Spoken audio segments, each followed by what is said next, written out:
Buenas tardes. Bueno, buenas tardes. En nombre de la Casa Encendida quería dedicaros unas brevísimas palabras porque tenemos una tarde muy emocionante por delante y no quiero quitarle ni un minuto a los invitados que tenemos hoy aquí, pero sí que quería estar con vosotros para daros la bienvenida en nombre de Casa Encendida y las gracias por acompañarnos en el inicio de este ciclo Hilos para la Paz que organiza la Casa en colaboración con la coordinadora de ONGs y con la que llevamos colaborando pues muchísimos años, desde que empezó prácticamente la Casa en el año 2002 y con los que hacemos, aparte de estos encuentros abiertos al público, pues otros espacios de formación especialmente dirigidas a las personas que trabajan en el mundo de la cooperación y con los que compartimos pues muchos objetivos comunes. Hoy me acompaña aquí Miquel Carrillo, que es el vocal de la Junta de Gobierno de la entidad, de la coordinadora, y bueno, pues aquí aprovecho también junto con Piedad, que es Piedad Martín, que es la responsable de formación también de la coordinadora y con quien desarrollamos a lo largo de todos estos años muchísimos proyectos. Pues quiero agradeceros toda la confianza que habéis tenido en nosotros a lo largo de estos años y el trabajo conjunto que espero que dure mucho tiempo más. Pues este ciclo, del que hoy es la primera sesión, tendrá 2 sesiones, la primera es hoy. Y en este ciclo hemos querido abordar un tema que desgraciadamente está de muchísima vigencia y actualidad. Y es la paz, ¿no? Reflexionar sobre la paz. Y en este contexto, ¿no?, de violencia y de incertidumbre, buscar al menos alguna posibilidad, alguna esperanza reales de salida, ¿no? Y qué papel nos toca como sociedad si queremos formar parte de una solución. En la sesión de hoy vamos a empezar planteando el papel de los medios de comunicación, cómo es el tratamiento de los conflictos bélicos desde los medios de comunicación, cuál es el papel que juegan los periodistas, qué información nos llega, cómo nos llega, desde dónde nos llega, cuál es la que no nos llega. ¿Puede el periodismo fomentar la cultura de paz? Bueno, pues todas estas cuestiones, sin duda, hoy y muchas otras más muy interesantes, formarán parte del diálogo que entablarán 4 invitados que yo quiero que también Miquel os presente, aparte de seguramente centrar un poquito más en lo que va a consistir el ciclo. Gracias. Bueno, buenas tardes.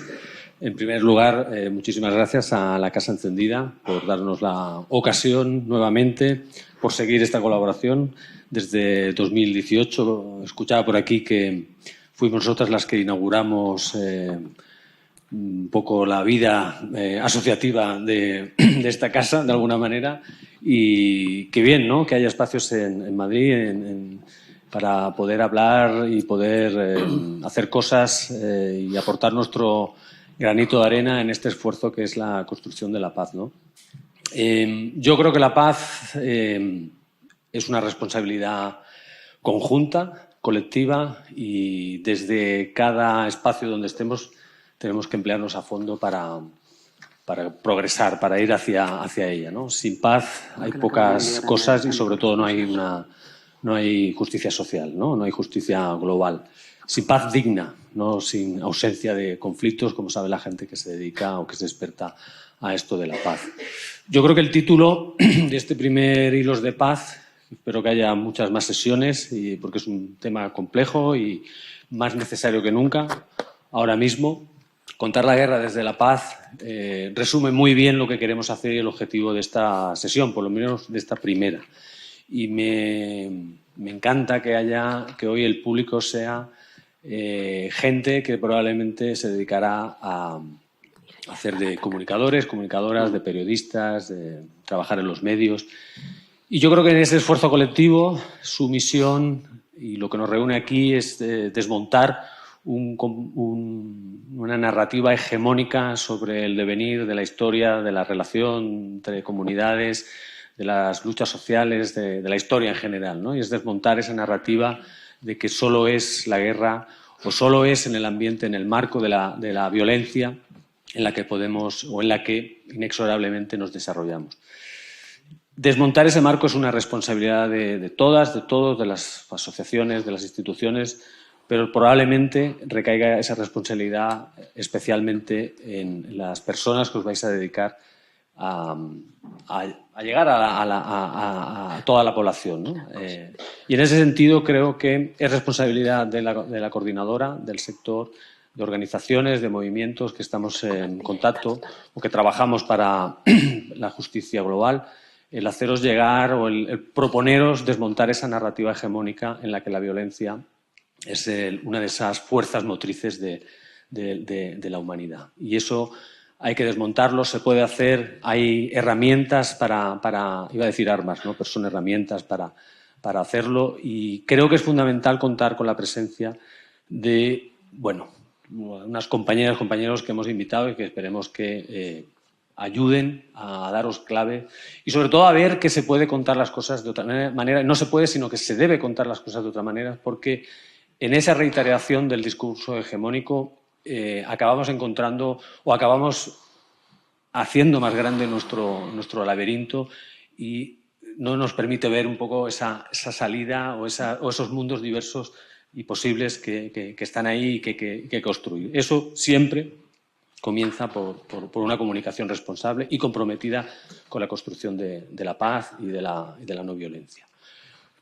Por no enrollarme más, volver a agradeceros vuestra presencia. Vamos a contar, pues tengo aquí la chuleta con Ana Barrero, que ella va a moderar. Ella, para no dejarme nada, ella es presidenta de AIPAZ, que es la Asociación Española de Investigación para la Paz, y la directora de la Fundación de Cultura de Paz.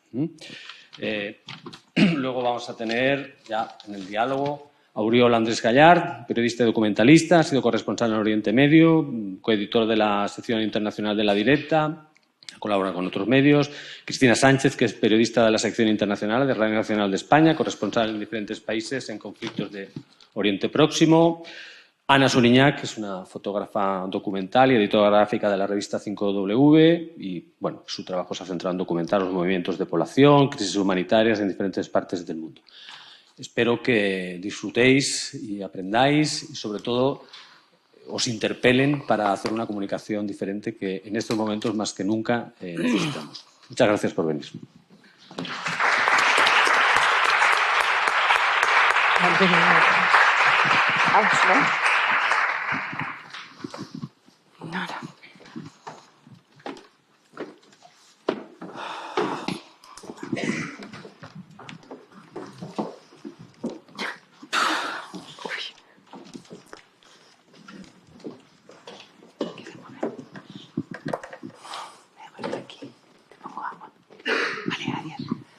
Buenas tardes a todas y a todos y muchas gracias por vuestra asistencia. Gracias a la Casa Encendida por acogernos y muchas gracias a la coordinadora por organizar este ciclo de Hilos para la Paz, como las hebras de paz viva de Juan Gutiérrez, que a mí me gustan tanto, hilos y hebras que tejen esperanzas, y en el marco de este ciclo se organiza este diálogo de hoy de cómo contar la guerra desde la paz. Muchas gracias por invitarme para moderar esta mesa con estos ponentes y estas ponentes de lujo, Ana Suriñac, Cristina Sánchez y Oriol Andrés Gallard, que ya ha presentado Miguel.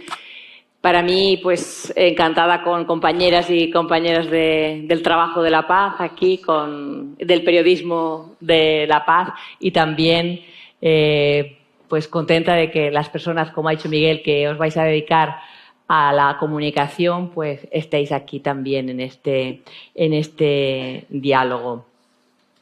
Vamos a hacer, bueno, pues una serie de preguntas para generar un diálogo dinámico, con unas, ¿qué sabéis?, breves, para que luego después tengamos un espacio de diálogo también o de intercambio de saberes con vosotras y con vosotros.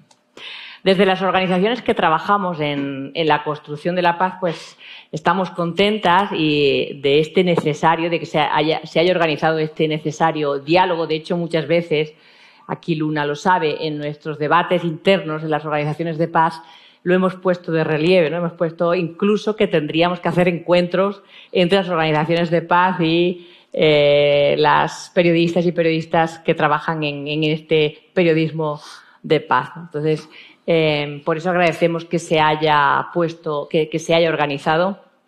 Sabemos y reconocemos la importancia del acompañamiento de los medios de comunicación y de las periodistas y periodistas en nuestro trabajo, en esta tarea de construir la paz, y también del papel clave que tienen en la transición de la cultura de la violencia y de guerra a una cultura de paz, a una cultura para la paz.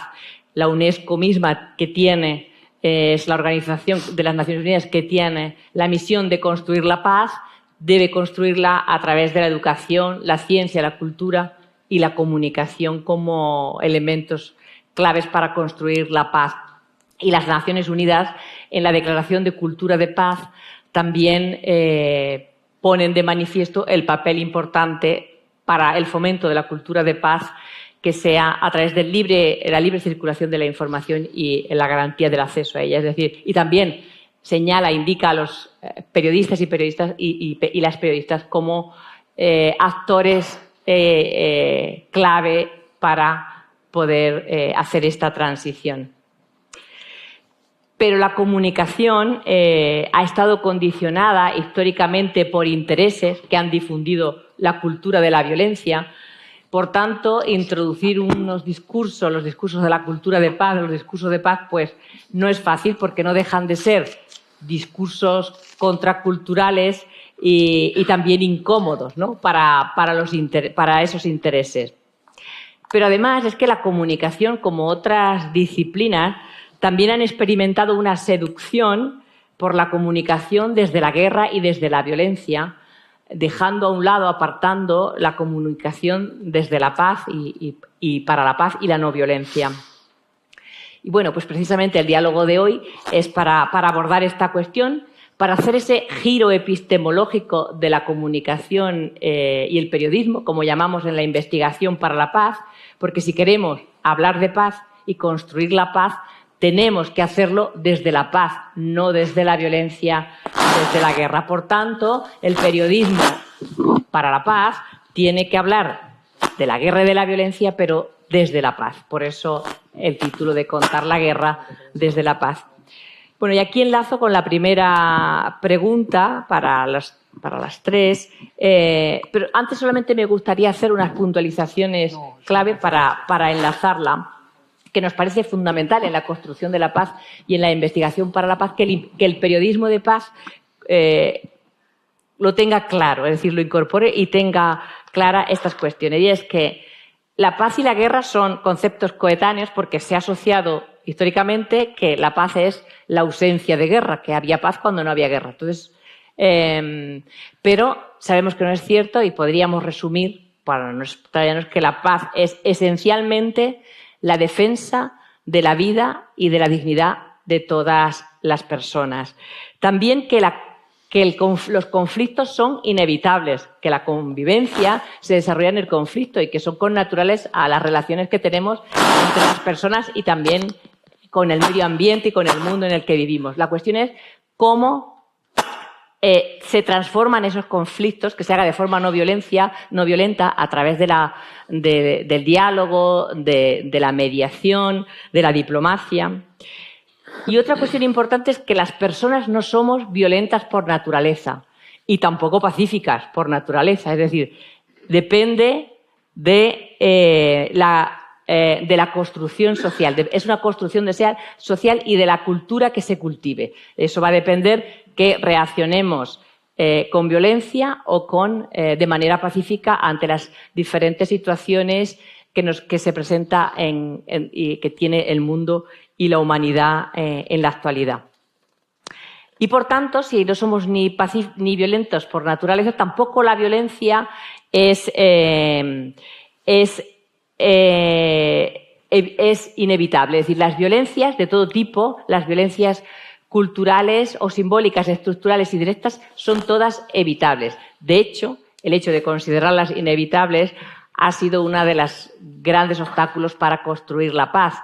Y el periodismo ha contribuido con su narrativa con esta narrativa, a difundir esta narrativa de inevitabilidad de la violencia. Bueno, pues teniendo en cuenta estos planteamientos, ¿cómo puede el periodismo contribuir construir un discurso de paz que demonte las estructuras mentales y sociales violentas? ¿Cuáles son los ingredientes de este periodismo de paz del que queremos hablar y de que hablamos? Y si es posible, en el contexto actual que nos encontramos de desinformación, de propaganda militarista, de narrativas que jalean la guerra y que ridiculizan la paz, como nos dice Olga Rodríguez, realizar este periodismo de paz en este contexto actual y para desconstruir estas narrativas dominantes, para descolonizar las mentes de las violencias. Pues...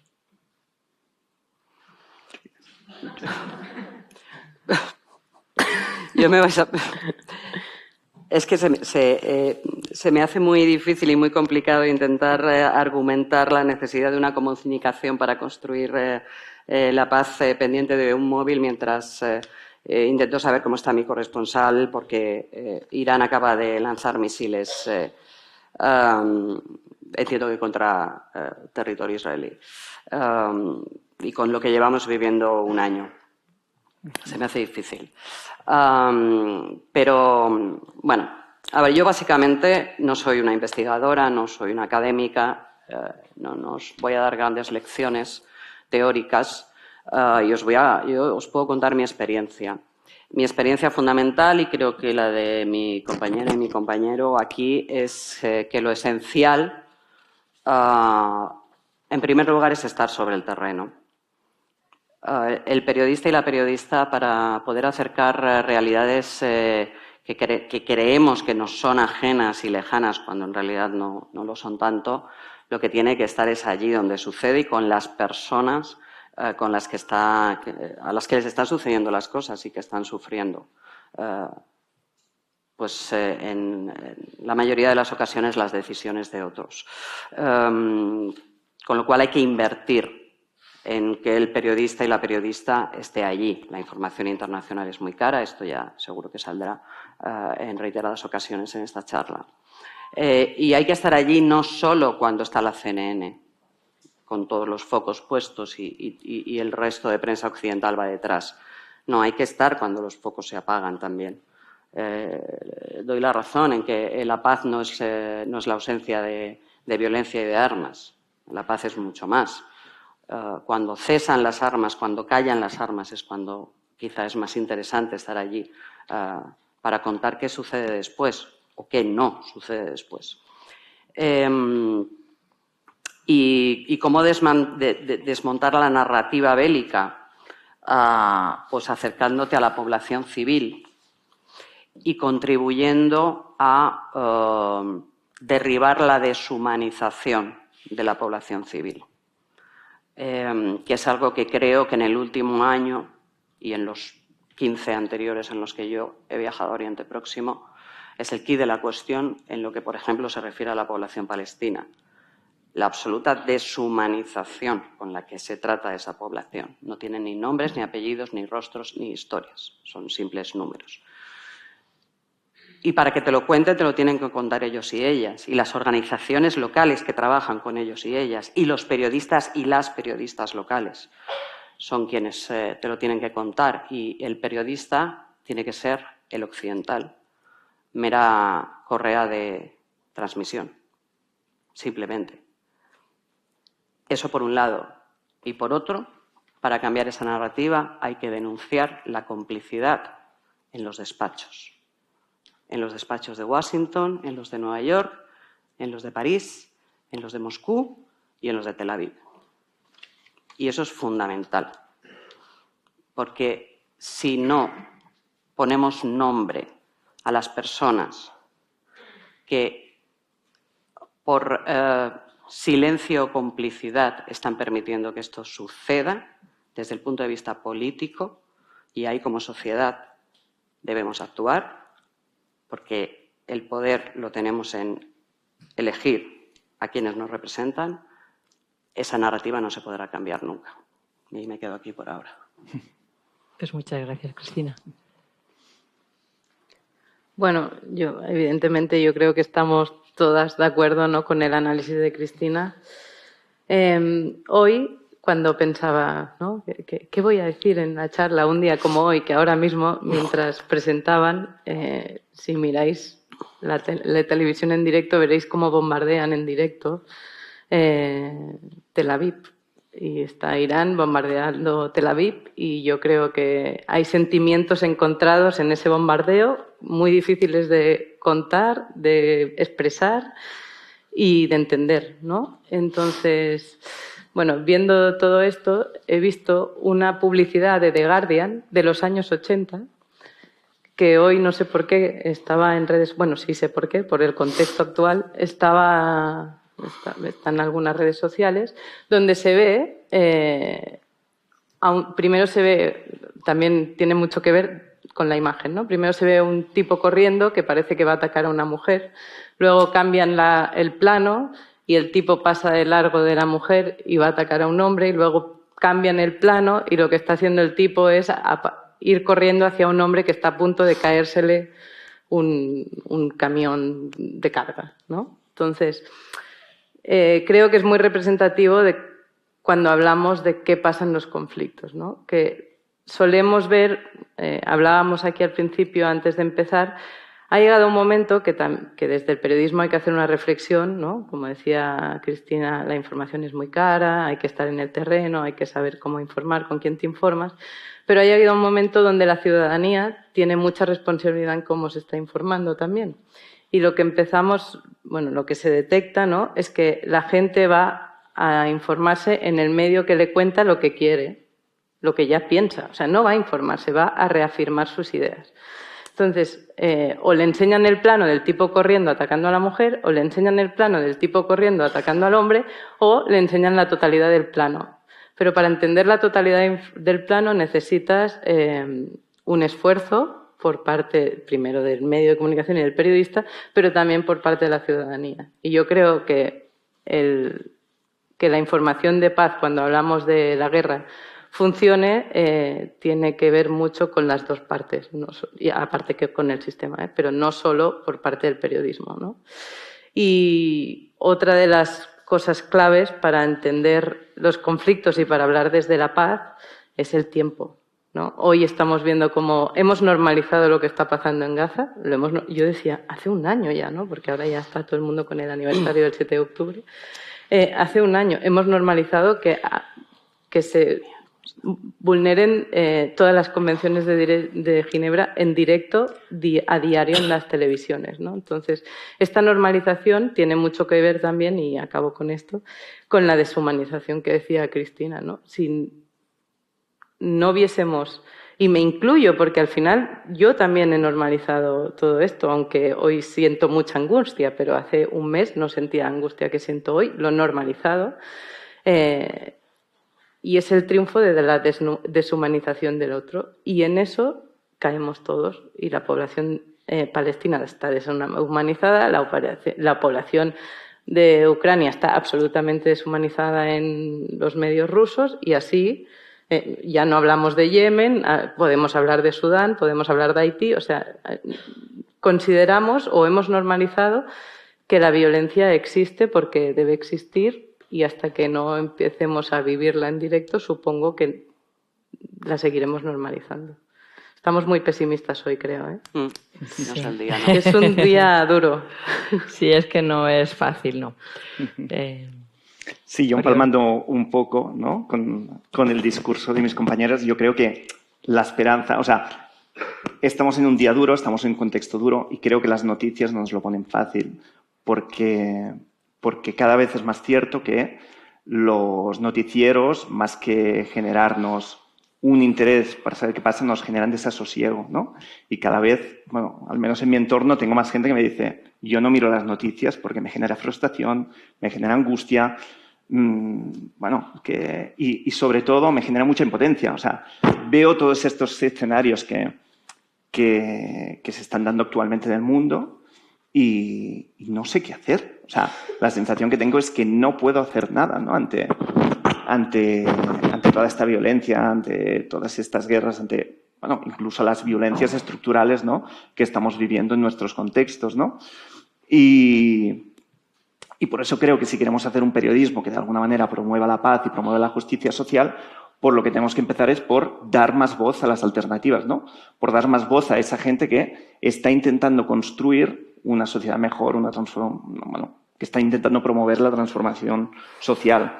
Y no solo para que nos hagan el diagnóstico, ¿no? Porque muchas veces, ¿qué acaba pasando, ¿no? Que sacamos a la sociedad civil para que nos digan lo mal que están las cosas. Y en realidad, pues a lo mejor lo que podríamos hacer es darles más espacio en los medios para que nos digan, pues, cómo, de qué manera uno puede participar, o por lo menos para que nos digan de qué manera ellos están intentando cambiar las cosas, ¿no? A las 5 Ws que tanto conocemos en el periodismo, a lo mejor habría que añadir una pregunta más, ¿no? ¿Qué se puede hacer o qué se está haciendo para cambiar las cosas? Y después, un poco en línea con lo que decías tú, ¿no? Lo inevitable, ¿no? Llevamos varias semanas que se están haciendo aquí tambores de guerra en relación a la guerra entre Israel y Hezbollah, ¿no? Y los titulares muchas veces eran puramente especulativos, titulares de vamos hacia una espiral de violencia, ¿no? O, bueno, a ver, igual que hacías este titular de el espiral de violencia que no se puede cambiar, puedes hacer un titular que diga pero bueno, hay espacio para la diplomacia, ¿no? Y yo creo que esto contribuye a generar marcos, ¿no? Marcos mentales que en nuestra pobre medida, ¿no?, pueden ir ayudando por lo menos a cambiar direcciones. Pues muchas gracias a los tres. Creo que es interesante la parte de acompañar a las personas que están sufriéndola, cómo se deshumaniza también, ¿no? Y cómo al final acabamos normalizando cosas que no son normales y que no deberíamos normalizar de ninguna manera y que no deberíamos aceptar y que deberíamos denunciar, como decía Cristina también. Y esa responsabilidad, Ana, a la que hacías referencia de no solo de los medios de comunicación, sino también de la sociedad civil, ¿no?, de las personas que estamos aquí recibiendo los medios y escuchando qué medios escuchamos. La cuestión es también cómo se forma a esa o cómo se desarrolla esa ciudadanía que tenga esa capacidad, porque a veces yo creo que estamos también demasiado, las personas adormecidas, o no tenemos esa capacidad porque o no se nos forma o no en la educación o los medios de comunicación, es decir, como que es un poco una retroalimentación, ¿no? Yo creo que también, que sí tenemos una responsabilidad y que creo que tenemos como personas, pero que tenemos que ver de qué manera se trabaja y se desarrolla esa ciudadanía para que tenga esa capacidad crítica, ¿no?, que estabas comentando. Hablando en el contexto ya en un contexto de guerra, cuando estamos en un contexto de guerra, Cristina decía que era importante cuando finaliza el conflicto armado, dijéramos, o se firma la paz, pero bueno, en ese contexto de pos, que había también que estar presente porque hay que saber qué pasa y qué no pasa, que también eso es importante, sobre todo porque en ese contexto se puede volver a reproducir, ¿no?, a reverdecer y el estallido puede volver, y hay eso en los contextos. Es fácil que si no se trabaja bien y no se consolida la paz y no se trabaja bien todos los elementos y se trabajan bien, puede volver a producirse el conflicto. Y en esa cuestión me gustaría un poco que nos dierais vuestra opinión en la fase previa al conflicto, es decir, cuando se sabe que está casi para estallar, ¿hay qué papel tienen que tener los medios de comunicación? Si los medios de comunicación, si el periodismo, los periodistas y las periodistas en ese contexto previo pueden hacer un periodismo que contribuya quizá a la prevención o a evitar que estalle, si podría ser posible. O si una vez que ya estalla, también luego en el contexto, una vez que ya estalla el conflicto, pues eso, ¿no? Cómo se acompaña, cómo se debería acompañar a las personas, cómo se narra las consecuencias que causan también las guerras, principalmente en el impacto en la vida de las personas, pero también las consecuencias que tienen en las infraestructuras, el medio ambiente, bueno, todo que afecta finalmente a la vida. Y cómo visibilizar también las víctimas, pero incluso quiénes son los victimarios y cómo se contextualiza, ¿no? Cuál es la realidad del contexto, quiénes son los causantes, ¿no? Que decía también Cristina, que había que señalarlos los responsables, ¿no? Quiénes están lucrando, quién tienen, y toda esa complejidad que envuelve a los conflictos y a las guerras, y luego en el posconflicto, como decía, sí tiene también el periodismo esa capacidad después de acompañar, de estar presente y también cómo contar lo que se hace después o lo que no se hace, como decía Cristina, para que no vuelva a producirse, ¿no? a producirse el conflicto y poder, si ese periodismo de paz puede contribuir y de qué manera a que haya una paz duradera y estable. A ver, creo que son contextos diferentes. En un contexto de una guerra convencional, ¿no? Con 2 bandos, 3, 4, a mí como periodista la primera línea no me ha interesado nunca. A mí me interesa la retaguardia. Me interesa la segunda, la tercera, la cuarta y la quinta línea. Y me interesa saber qué sucede ahí, acompañar a las personas que están allí, que en casi todos los conflictos mayoritariamente son mujeres. Y ver qué labor están realizando para que sus comunidades sobrevivan y resistan ante esas circunstancias. Eso también es construir paz. Yo siempre digo que en las guerras no solo se muere, también se vive. Y a mí lo que me interesa es saber cómo viven. Obviamente hay que contar la muerte. Obviamente hay que contar las gravísimas violaciones de derechos fundamentales, de leyes internacionales que se producen en las guerras. Pero también quiero contar quién entierra los cuerpos, quién da la primera asistencia al herido, quién acompaña al niño que se ha quedado solo, sin padres, en un hospital.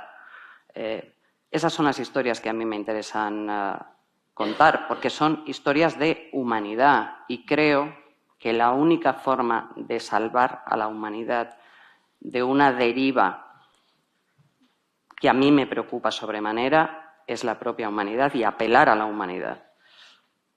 Eso en contextos de guerra. En contextos en los que existe un conflicto, pero no están hablando las armas, a mí lo que me gusta es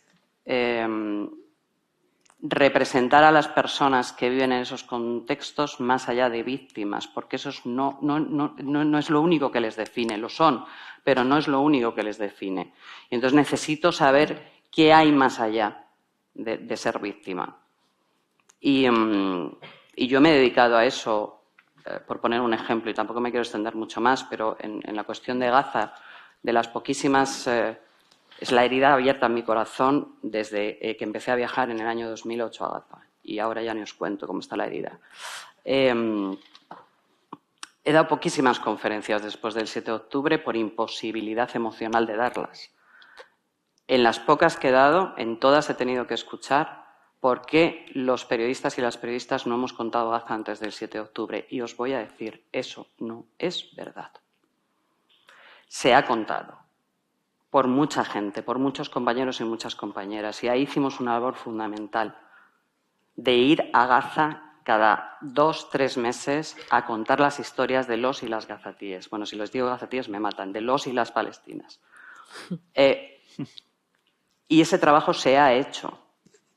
De ahí que mi frustración a la hora de realizar periodismo para construir la paz sea aún mayor.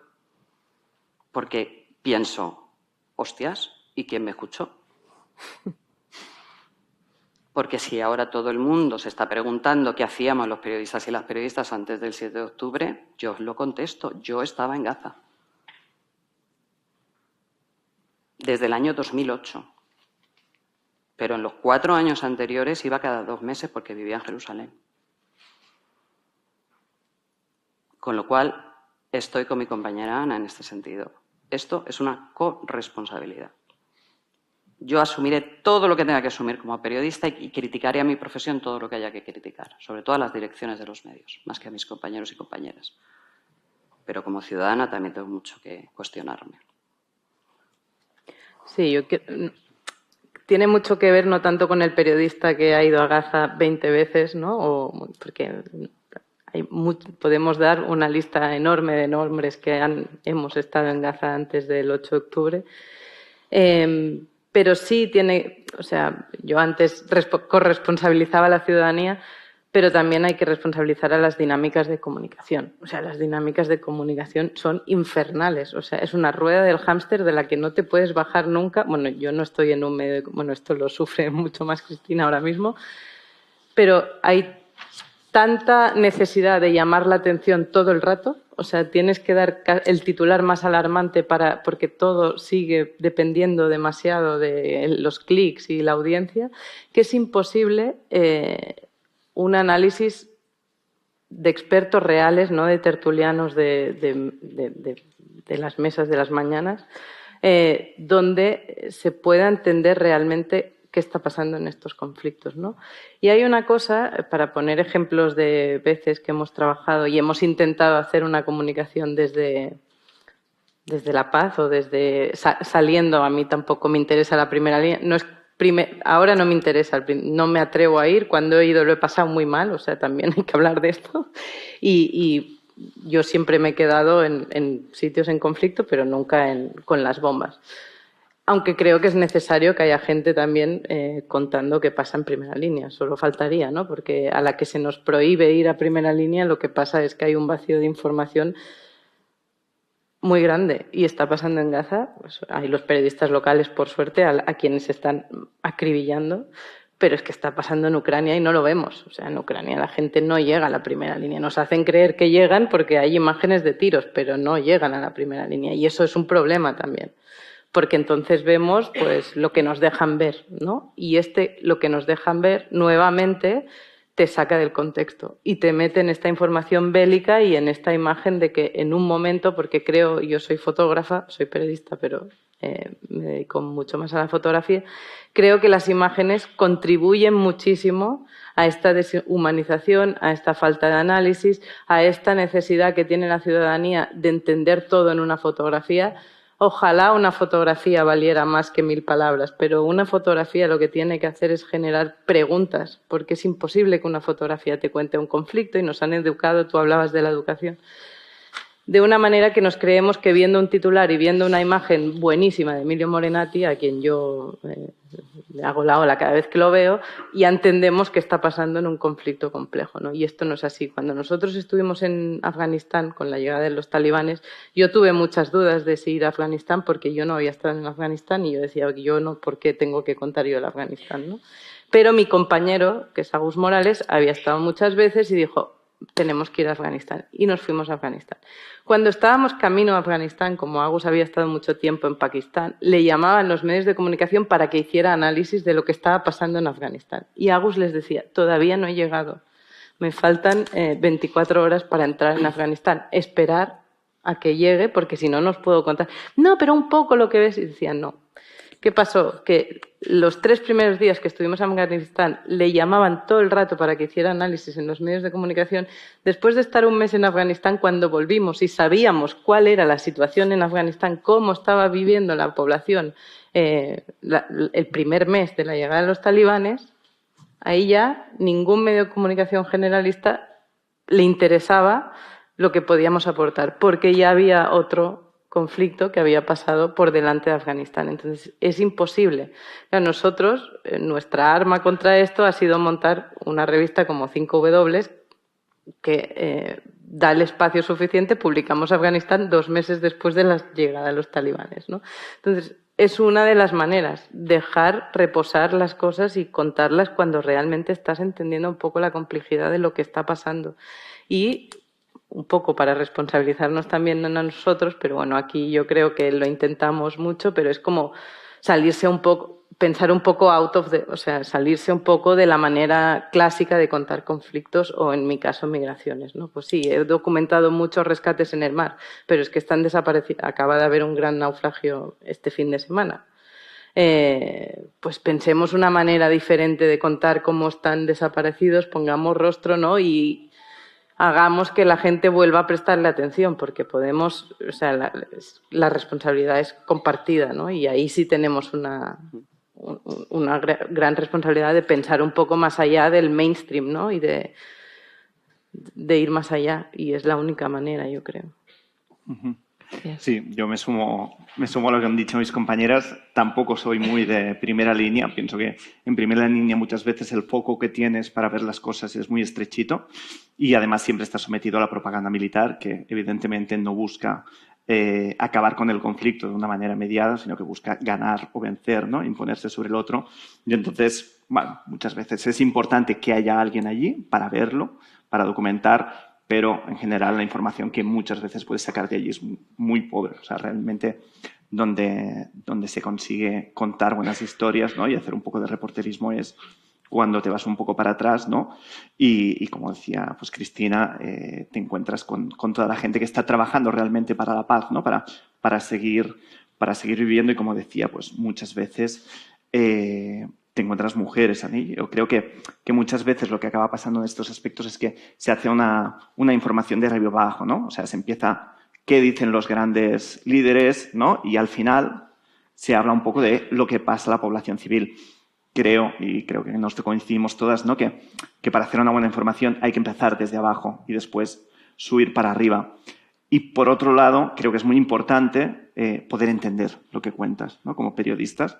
Y esto muchas veces también es muy complicado, sobre todo en casos de cuando te exigen o cuando te toca hacer paracaidismo. Es decir, llegar a un sitio que hay un conflicto, que hay una guerra y tienes que empezar a contarlo, ¿no? Y en estos casos lo que pasa muchas veces es que se acaban contando los conflictos como un partido de fútbol, ¿no?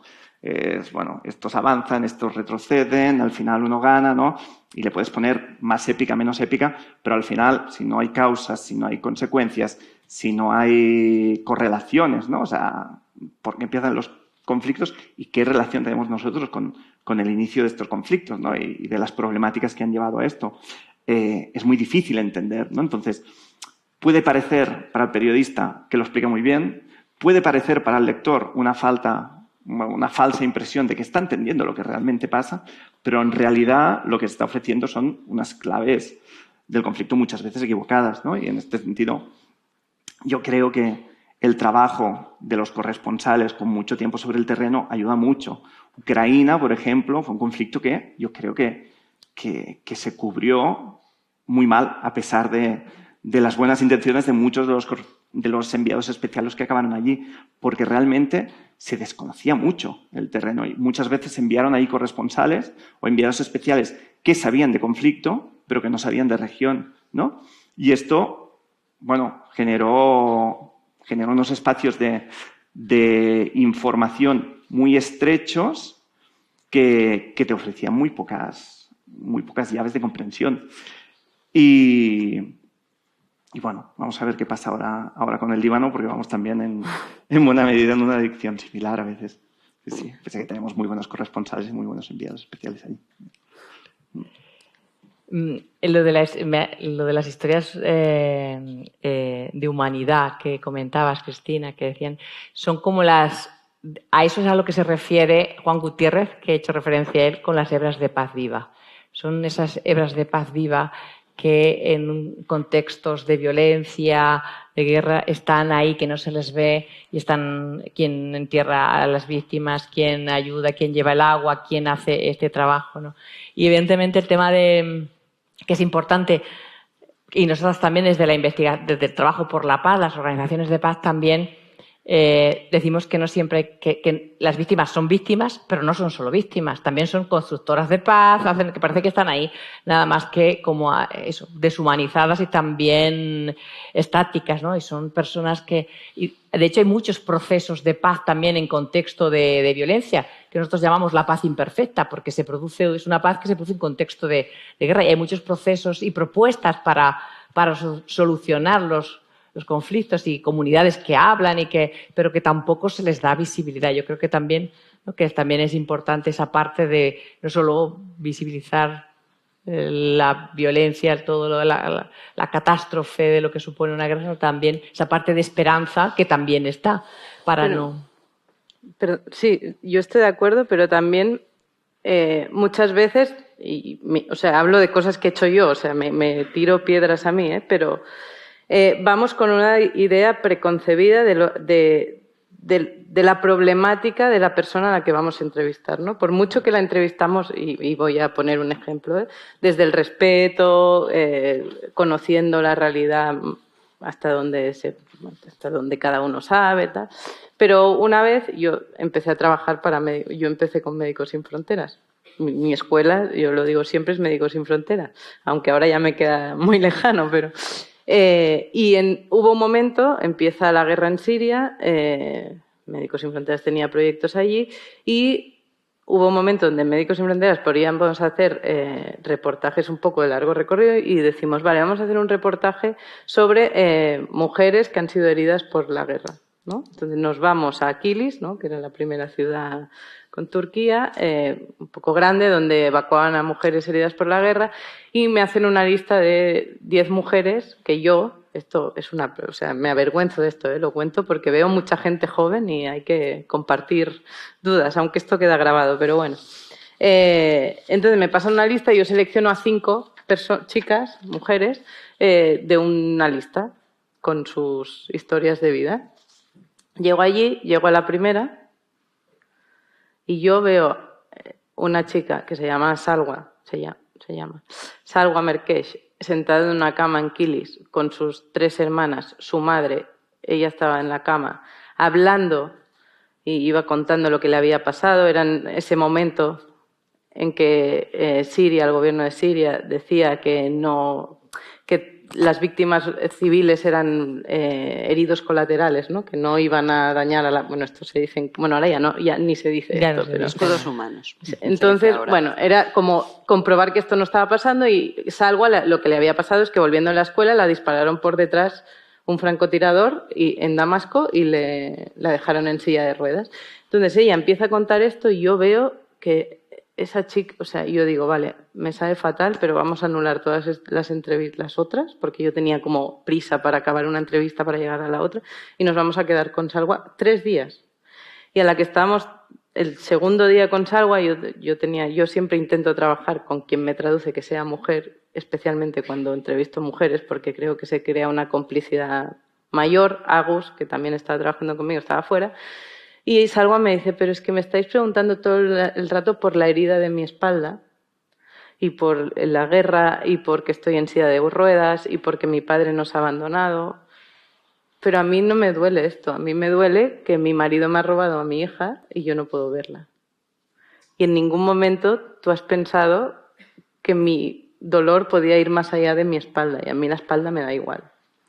Y en ese momento dije, es que yo he venido aquí a entrevistar, no he venido a entrevistar a una mujer, he venido a entrevistar una herida de guerra. Y para mí la herida de guerra es solo esa herida en la espalda, ¿no? Entonces, hay que, en todos los aspectos, con los víctimas, victimarios, pero también hablar de todos los grises y no simplificar si es un soldado que está matando rusos en Ucrania es bueno o malo, si una chica que está en silla de ruedas está herida de la espalda. Pues yo creo que si hablásemos de la complejidad de todas las personas que entrevistábamos, nos acercaríamos mucho más y nos alejaríamos de la deshumanización.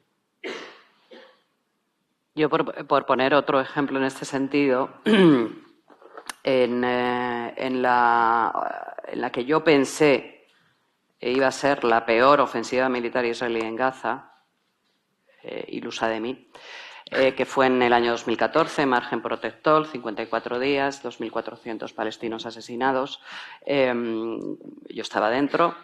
En ese momento las autoridades israelíes sí nos dejaron a la prensa internacional estar en Gaza. Gaza es una situación muy peculiar, inédita a nivel mundial y desgarradora para el periodista extranjero, incluso avergonzante por el hecho de que tú entras y sales y ellos y ellas no. Con lo cual, cuando yo salí en el año 2014 con un autobús que me habían habilitado para poder salir de Gaza, yo dejé atrás a mi compañero, productor y traductor, Aymat, y él se despidió de mí y solo me dijo, porque había cubierto las ofensivas anteriores, la de 2008 y 2009, solo me dijo, solo te pido, yo por aquel entonces no vivía en Jerusalén, solo te pido que la próxima vez que vengas a Gaza sea para fumarte una narguile al lado del mar. Y eso se me quedó a mí grabado. Y dije, pues tiene toda la razón del mundo, porque yo solo vengo aquí cuando hay guerra. Y entonces lo primero que hice cuando me nombraron corresponsal en Jerusalén y me fui a vivir a Jerusalén fue ir a Gaza y empezar a pergeñar una idea que había surgido de esa frase de Aymat y creamos un webdoc en formato podcast. ¿Sabía yo lo que era eso? No, pero la gente joven sí.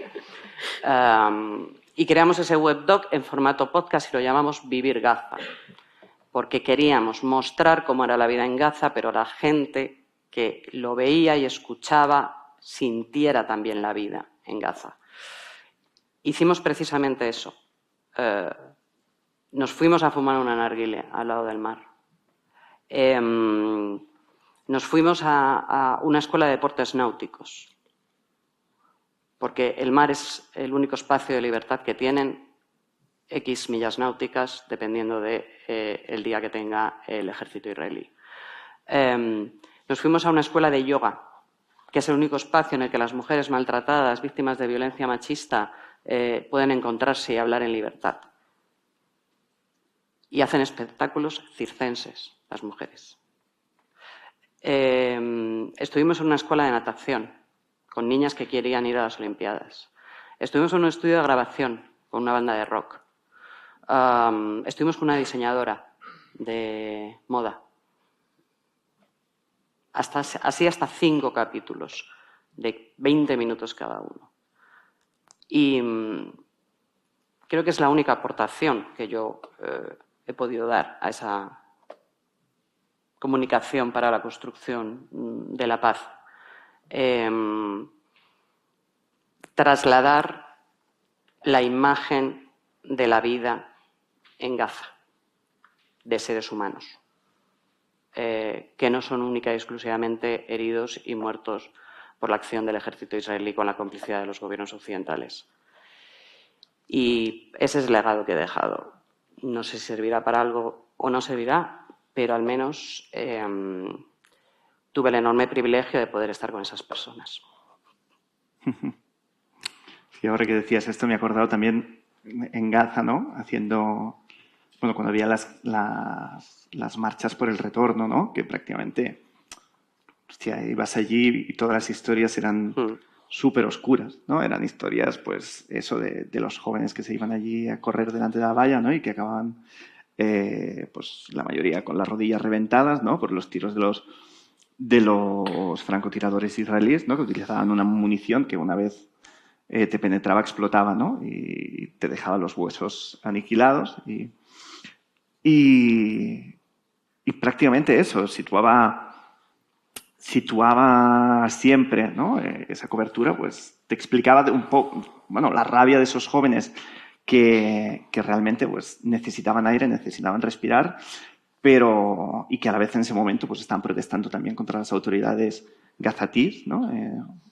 O palestinas de Hamas que controlaban en ese momento la franja.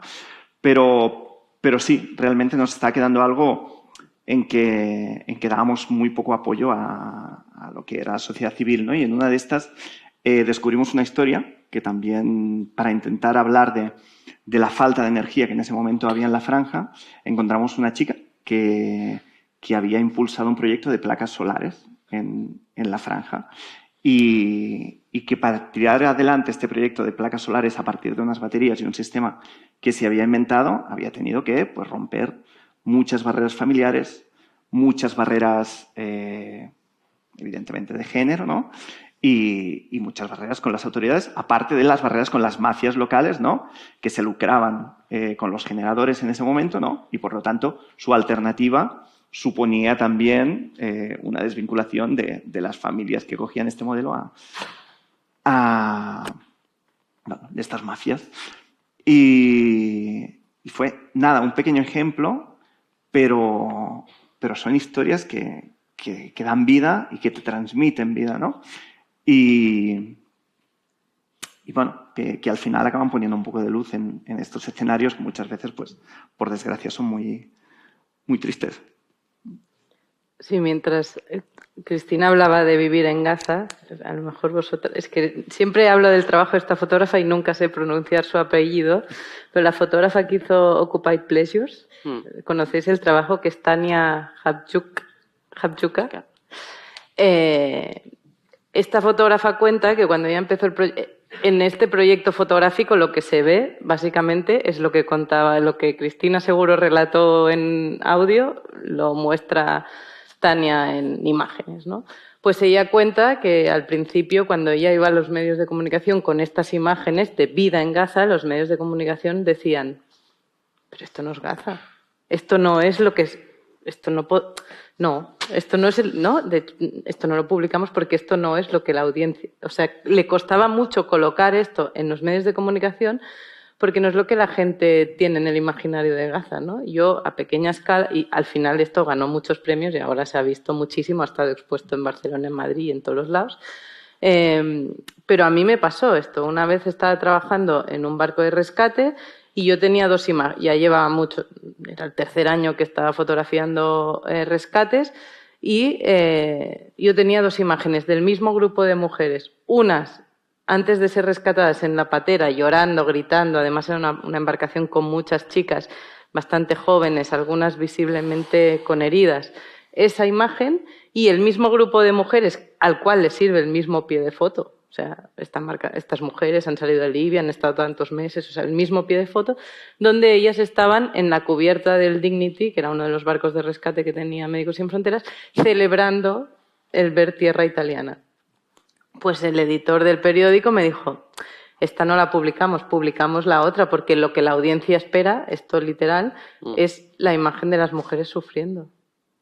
Entonces, si siempre contamos las cosas con este tipo de imágenes, la guerra, los rescates, las rutas, las fronteras, pues siempre vemos lo mismo, ¿no? Y entonces yo creo que hacer comunicación desde la paz es luchar, en el caso de los fotógrafos, para que se publiquen otro tipo de imágenes, que dejen de desestereotipar lo que la audiencia o lo que el editor que está en su silla se cree, que la audiencia quiere ver, ¿no? Entonces, esta es una manera, yo creo, esto es mi manera también como editora, buscar proyectos donde te rompan los esquemas y digas, ostras, pero si en Sudán del Sur hay gente que sabe saltar mejor que en todo el mundo, ¿no? Este tipo de cosas son las que necesarias de ver en los medios de comunicación.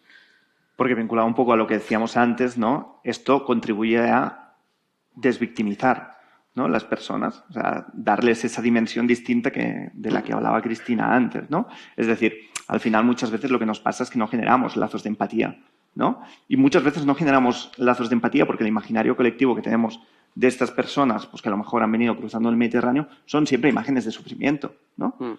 Imágenes de desesperación. Y entonces directamente nos genera un rechazo voluntario e involuntario, ¿no? Pero que al final, o sea, no queremos o no podemos ponernos en su sitio, ¿no? Y no vemos todas esas otras dimensiones que tienen estas personas. Por lo tanto, bueno, un poco lo que decía ahora Ana, ¿no? Tenemos que, desde los medios, ofrecer imágenes que rehuyan de la barbarie, ¿no? O sea, ofrecer imágenes y ofrecer relatos, ¿no? Que expliquen también, pues, esta otra dimensión de constructoras de paz, de sociedad civil, de alternativas, de simplemente de creadoras de vida, ¿no? De estas personas que por razones circunstanciales o estructurales están en una situación de conflicto. Y No muy breve. Para lo de las imágenes que estabais comentando. Pero no, y huir del ego. Huir del ego. O sea, quiero decir, no digo que sean malos periodistas, pero quien antepone su propia imagen como periodista a la de los que son y las que son verdaderos protagonistas, creo que no es buen referente. Y hay otra cosa relacionada, no con el ego, que estoy de acuerdo, evidente, pero también, y esto lo ha puntualizado Cristina al principio, y yo pensaba que íbamos a hablar un poco más de esto, y creo que es muy importante y muy difícil. Hay que fotografiar o hablar o contar quiénes son los victimarios, porque eso es muy difícil de hacer, porque no hay acceso. Pero a mí me encantaría, en vez de ver el cielo de Tel Aviv con los misiles, ver quién está apretando el botón de los misiles, ¿no? Y qué está haciendo, ¿no? Porque, o sea, una imagen de un tío comiéndose una hamburguesa, no sería así, ¿eh? Pero no lo sé, no lo sabemos, pero comiéndose una hamburguesa y apretando un botón de misiles es muchísimo más ejemplificante del mundo en el que vivimos que esta típica imagen que ya hemos visto tantas veces en tantas ciudades. Bueno, no está tan alejada la imagen esa de comiendo hamburguesas. Pues eso, pues esa es la que hay que hacer. ¿Creéis que hay, también con esto de las imágenes, que hay límites en las imágenes que sacar o que no sacar? Bueno. Hay límites, pero con esto he escuchado muchos argumentos que lo que hacen es infantilizar a la sociedad. Y esto lo vimos, no hace falta ir a una guerra, sino con la pandemia aquí, ¿no? No se podía enseñar muertos, no se podía enseñar ataúdes, no se podía enseñar nada. Se tenía que enseñar la gente aplaudiendo en los balcones y las calles vacías, ¿no? Entonces, hay límites, yo creo que sí. Por suerte, estamos en un momento donde hay muchas críticas, se está analizando mucho el ego de los fotógrafos, yo creo, y del tipo de fotógrafos que suelen fotografiar crisis humanitarias, ¿no? Que en el siglo XX nos lo han contado, la mirada que hemos tenido es bastante única de hombres blancos occidentales, ¿no? Que han puesto sus cámaras en cualquier tipo de conflicto. Esto no está pasando, eso se está revisando, incluso han ganado premios fotografías de menores siendo violadas. Esto ahora yo creo que es impensable que pase, ¿eh? Por lo tanto, se está revisando y es necesario que se revise, o sea, no quiero que se me malinterprete, pero tampoco hay que decir, porque ahora hay un momento que para no herir la sensibilidad, no enseñemos esto, no enseñemos esto. Y hay un momento que es, bueno, a ver, un momento, que esto está pasando, hay gente que, yo tengo el permiso de esta gente para que les fotografíe, hay gente que quiere denunciar que a su hijo le han reventado las piernas, entonces un editor no puede decir que esto no se puede enseñar si la familia, todo el mundo, y si además estás protegiendo el rostro del niño, ¿no? Entonces, este debate es necesario, pero a veces es muy tramposo. ¿Y eso puede contribuir a la espectacularización de la guerra o esto ha contribuido y a esa normalización que decíamos antes? Muchas veces ha contribuido a hacer la guerra espectacular y hacerla en esta imagen única donde se tiene que ver todo, ¿no? Esto ha pasado, pero no podemos caer en el lado opuesto. No podemos contar las guerras con el cielo de Tel Aviv iluminado solo, ¿no? Entonces, ha habido un caso en WordPress Photo, el año pasado la fotografía que ganó WordPress Photo era una mujer, o hace 2 ya, no sé, va tan rápido todo, una mujer embarazada, bueno, bombardearon una maternidad en Ucrania y la imagen era la mujer en la camilla, embarazada, no me acuerdo el nombre de la mujer, pero el fotógrafo es el fotógrafo de AP de Ucrania, sabía el nombre de la mujer, sabía todo, sabe que luego se murió la mujer, tal. Ganó WordPress Photo y la organización WordPress Photo decidió que esa no podía ser la foto del catálogo porque eso iba a hacer que mucha gente no lo cogiera. Pues eso es un peligro. Entonces. Bueno, yo o sea, ya no hablo solo de imagen, estoy de acuerdo con todo lo que dice Ana Sureñac. La guerra bonita no es, esto es así, o sea, es verdad que hay formas y formas de contarla, pero todo tiene que ser compatible. O sea, el último WordPress Photo es una foto de Gaza, de una tía que sostiene el cadáver de su sobrina envuelta en un sudario blanco y que recuerda mucho a La Piedad de Miguel Ángel. Es otra forma también de contarlo sin mostrar sangre. Pero yo creo que el límite que todos y todas, por lo menos los aquí presentes, nos ponemos a la hora de emitir un audio, una imagen de vídeo o una fotografía es que no ponga en peligro o en riesgo a la persona protagonista. O sea, eso es un básico. No hay historia que valga poner en riesgo la seguridad o la vida de una persona. Yo me dedico al sonido. Y además pues se puede distorsionar. Pero hay entrevistas que no se han emitido porque sabía fehacientemente que esa persona corría peligro después. Sí, yo en estos casos intento pensar si yo estuviera en la situación de la persona pues, que grabamos, que fotografiamos, que relatamos, ¿no? Hasta qué punto me gustaría que me mostraran, ¿no? Entonces intento aplicar un poco este filtro a veces. No está de acuerdo. No, bueno, no, pero es que me encanta este debate a mí. No sabéis. No, yo intento aplicar este filtro e intento evitar lo que llamaría pornografía del sufrimiento, ¿no? Es decir, hay muchas veces, pues eso que decíamos, ¿no? El sufrimiento o la narración del sufrimiento se puede hacer de muchas maneras, ¿no? Se puede hacer muy explícitamente y a veces es muy necesario. Otras veces, a lo mejor, se puede explicar de maneras que pues, resultan más sutiles, ¿no? Que explican el mismo relato, que al final llegas a la misma conclusión. Es decir, si tú quieres hablar pues, de las torturas en una cárcel, a lo mejor una vez tienes que relatar ese sufrimiento que ha pasado esa persona, ¿no? Y explicar muy detalladamente lo que ha pasado. Pero si en realidad tú lo que quieres no es explicar pues, cómo serán las condiciones en esas cárceles, sino lo que quieres explicar es el recorrido vital que ha hecho una persona que a lo mejor acaba como activista, ¿no? A lo mejor puedes explicar este recorrido por las cárceles de una manera más sutil, a partir de las memorias, a partir de ciertos detalles con los que se encontró, que al final te dan a entender que ha pasado por todo lo mismo, pero que quizás no es tan necesario.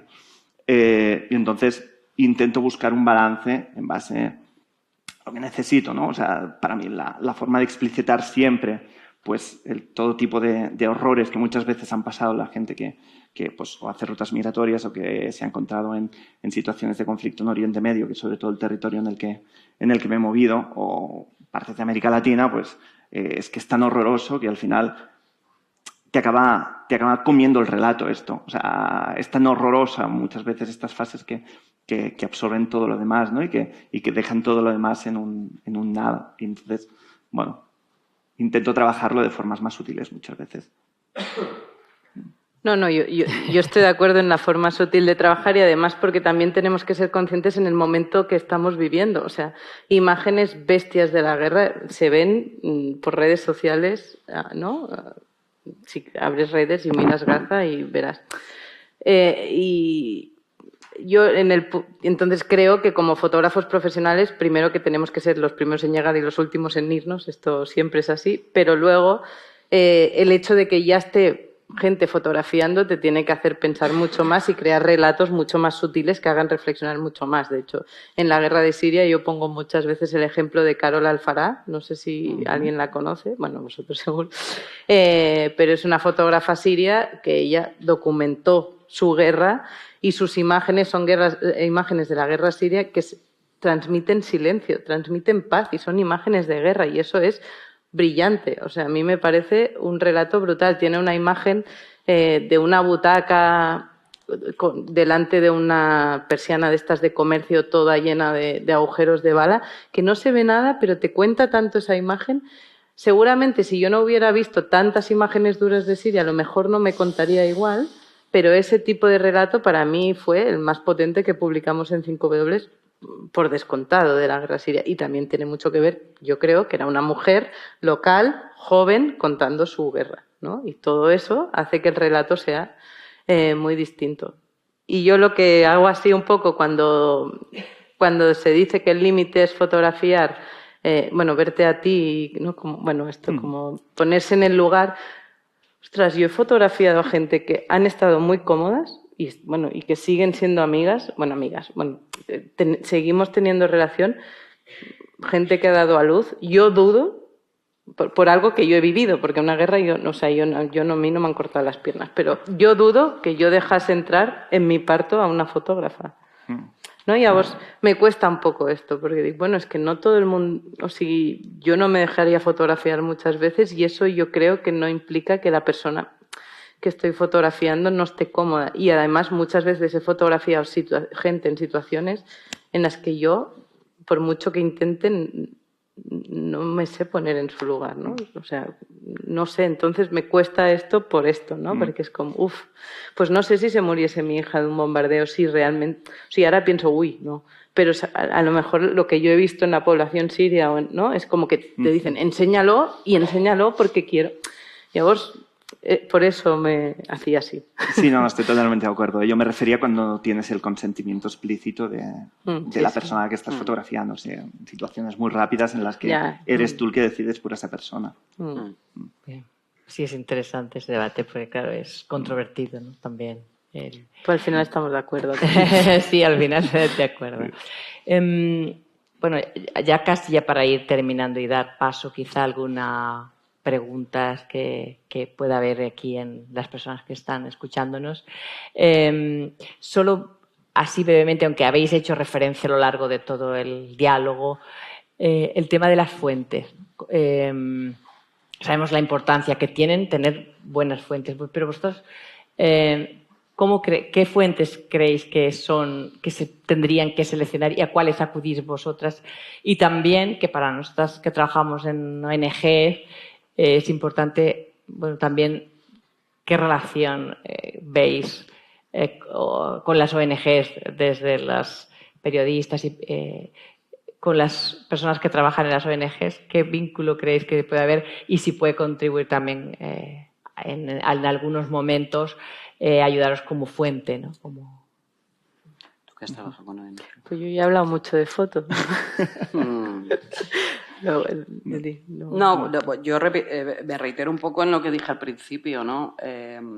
Creo que el valor de la periodista es la agenda, y la agenda se construye con tiempo y permanencia en el terreno y generando relaciones humanas con las personas allí, y generando confianza y que la otra persona sienta que hay un verdadero interés, en primer lugar personal y luego desde luego profesional, porque Ana lo ha dicho, o sea, porque del personal vendrá el profesional por el propio interés. A mí me ha pasado casi en todos los contextos de conflicto en los que he estado.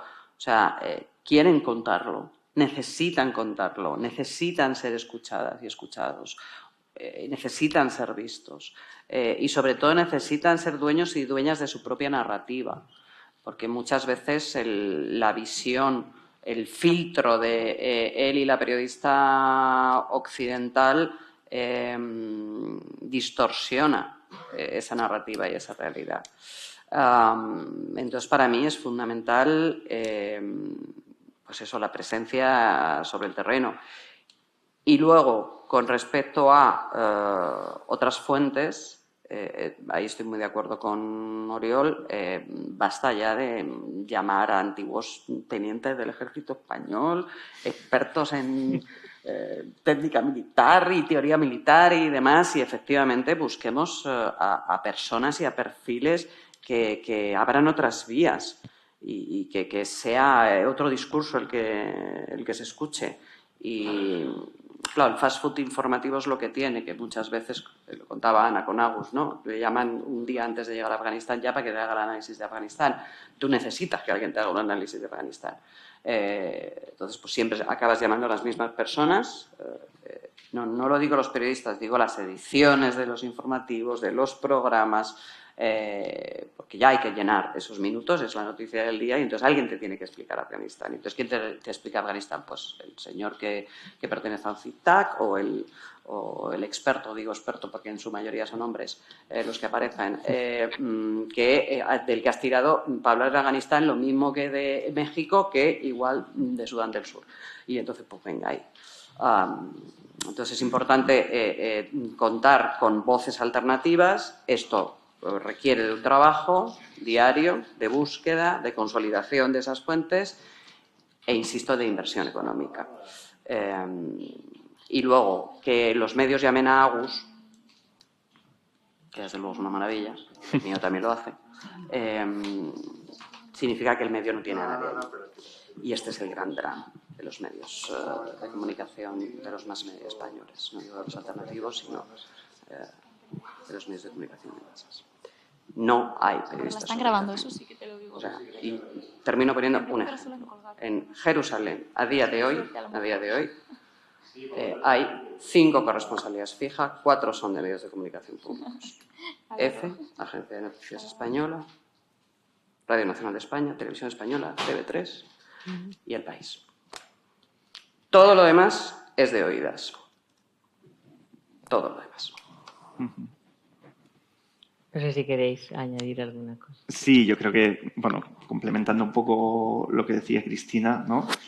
Tenemos un gran problema en el medio actualmente, que es la precariedad. Es decir, hay una gran precariedad tanto económica como laboral, ¿no? Y esto lo que hace es que cada vez más, ¿no? Los medios acaben recurriendo a freelance, en general muchas veces muy mal pagados, ¿no? Y a menudo, pues, sin las infraestructuras para poder trabajar de una manera digna sobre el terreno, porque al final la cobertura de conflictos, la cobertura de guerras, la cobertura de lo internacional en general es carísima, es cara. También lo es hacer una buena investigación aquí, ¿eh? O sea, no es que solo sea caro trabajar fuera. Y realmente, si tú no tienes, pues cuando trabajas sobre el terreno, buenos fixers, buenos contactos con lo local, si tú no tienes un trabajo previo hecho en el tiempo, es muy difícil, como decía Cristina, poder explicar bien un contexto, un país, ¿no? Y realmente transmitirlo. Pero es que además muchas veces lo que piden los medios actualmente acaban siendo ventanas al mundo, ¿no? Prácticamente, o sea, no buscan explicarte, buscan enseñarte que allí tienen a alguien, ¿no? Y entonces esto alimenta pues un poco la rueda del hámster, ¿no? También, porque al final no buscas lo que te pueda transmitir esa persona o que esa persona te dé claves de continuidad, o no hay desde los editores, ¿no? Una voluntad de empezar un relato y acabarlo en el otro lado, ¿no? O sea, cómo antes de empezar una edición decir cómo voy a explicar durante las próximas semanas, ¿no? Este conflicto y por lo tanto qué medios necesito, que necesito contar con mi colaborador sobre el terreno o a través de analistas o a través de personas que puedan complementar, ¿no? Yo creo que este ejercicio no se está haciendo en las redacciones, aparte a lo mejor, ¿no? Pues de los medios públicos que afortunadamente en muchos casos siguen cumpliendo pues un poco esa misión más esencial, ¿no? de servicio público. Pero en general el resto de medios o no lo hacen porque no quieren, con pequeñas excepciones, ¿no? Como 5W, pero o no lo hacen porque directamente no les interesa, ¿no? Porque la información cada vez queda más arrinconada en medio del entretenimiento, ¿no? Y esto yo creo que es un problema. Y vinculando a lo que decías tú antes, ¿no? De las ONGs, yo creo que precisamente para el periodismo freelance las ONGs son un puntal fundamental actualmente, ¿no? Y creo que es positivo que sea así, es decir, que los freelance de alguna manera puedan recurrir a las ONGs para un apoyo que muchas veces sobre el terreno pues se necesita y no te puedes permitir, siempre y cuando se entienda cómo tiene que ser esta relación, ¿no? Y aquí es donde yo creo que hay un trabajo que también las ONGs están haciendo, ¿no? Que cada vez va mejor, pero que aún también hay un cierto trabajo por hacer, ¿no? Es decir, cuando tú invitas a un periodismo que te acompañe, no es para que hable de tu chiringuito, ¿no? Es para que hable de la problemática sobre la cual tú estás actuando, ¿no? Yo creo que cada vez esto se va entendiendo mejor y se van estableciendo unas relaciones sanas entre periodistas y humanitarios, y creo que si sigue este camino hay futuro, ¿no? Futuro en la relación, ¿no? Sí, sí. ¿Querías, Ana, comentar? No, iba a apuntar esto, ¿no? Que el contrato tiene que estar claro, que eres periodista, la ONG te está dando acceso, aunque yo estoy notando que cuesta mucho, que las grandes ONGs cada vez dan menos acceso porque desconfían absolutamente, no sé por... Bueno, porque el mundo es tan complejo que supongo que tienen sus condicionantes, pero sí que cuando tú estás utilizando los recursos de una ONG para contar un contexto, la ONG es muy importante que entienda que tú no vas a hacer su comunicación corporativa, ¿no? Que a veces hay mucha confusión con esto, yo he tenido muchas peleas con esto, y es importante que esté claro. Y también es importante para el medio que el hecho que alguien, una ONG, hay ONGs que lo hacen, periodistas que lo aceptan, te invite a Sudán del Sur, no significa que tú solo tienes que... Y aunque la ONG te deje hacer, pero muchas veces se peca de una ONG... Bueno, que la información es demasiado ONGera, ¿no? Porque como te han invitado a UNICEF, vas a los proyectos de UNICEF y hablas de la infancia en Sudán del Sur y has hablado de Sudán del Sur, ¿no? Pues a ti te invita a UNICEF, vale, vas a sus proyectos, pero luego cuenta realmente qué está pasando, ¿no? Y esto a veces cuando una ONG es un poco...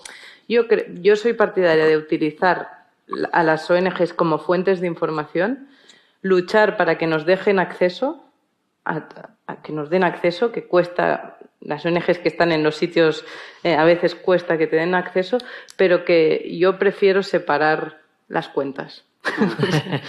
Porque creo que si no entras en un vicio un poco y mira que con 5W nos iría bien, muchas veces, pero creo que si no separas bien, a veces hay problemas.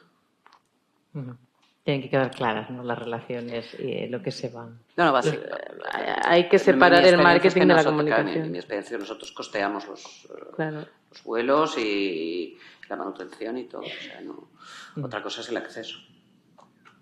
Y en eso es verdad que hay que agradecer que en lugares muy complejos, yo hablo, por ejemplo, del caso de Médicos Sin Fronteras, en lugares muy complejos, la única manera de llegar a día de hoy es a través de una ONG y de una ONG muy grande. Naciones Unidas habitualmente no lo hace por sus protocolos de seguridad, que son imposibles. Las siguientes Médicos Sin Fronteras. O sea, es que hay poco más. Y es verdad que Médicos Sin Fronteras para eso sí que creo que al ser una ONG que fue fundada por médicos y periodistas, sí tiene la labor de comunicación. Tú me puedes decir lo contrario, ¿no? No, sí. Pero está grabado, sí. Creo que sí que la tiene, pero sí el acceso.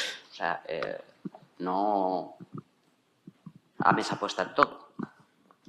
No, y si no, por parte del medio, ser muy claro, porque, por ejemplo, Agus y Nuria López Torres han hecho, que es una fotógrafa, han hecho un proyecto suyo, personal, que han publicado en 5W, y ahí hemos puesto que Médicos Sin Fronteras les ha pagado, era un proyecto de ellos, pero Médicos Sin Fronteras les ha pagado los días que han estado en proyecto, les han dejado en sus casas. Pues tú lo pones y ya está, y lo dejas claro. O yo qué sé, muchos de los proyectos que yo puedo hacer de largo recorrido los hago gracias a becas de fundaciones.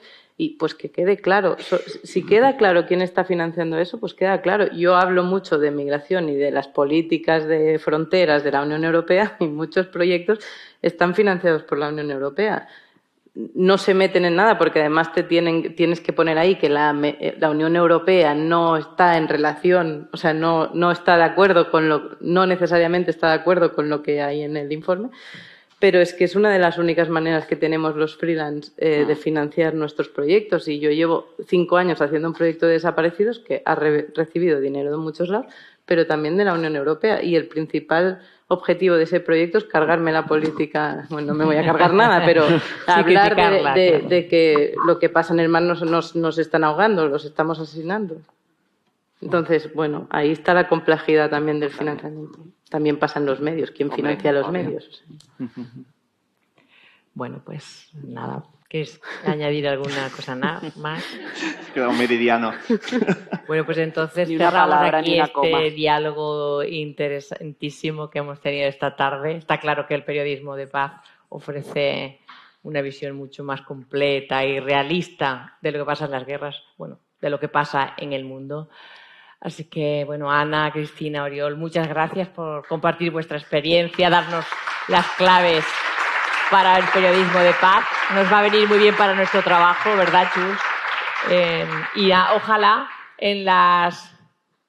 escuchásemos más vuestras voces, más presencia y no tantos coroneles y todo eso, ¿no? Más y tertulianos. Y tertulianos que salen. Bueno, pues nada, muchísimas gracias. Gracias.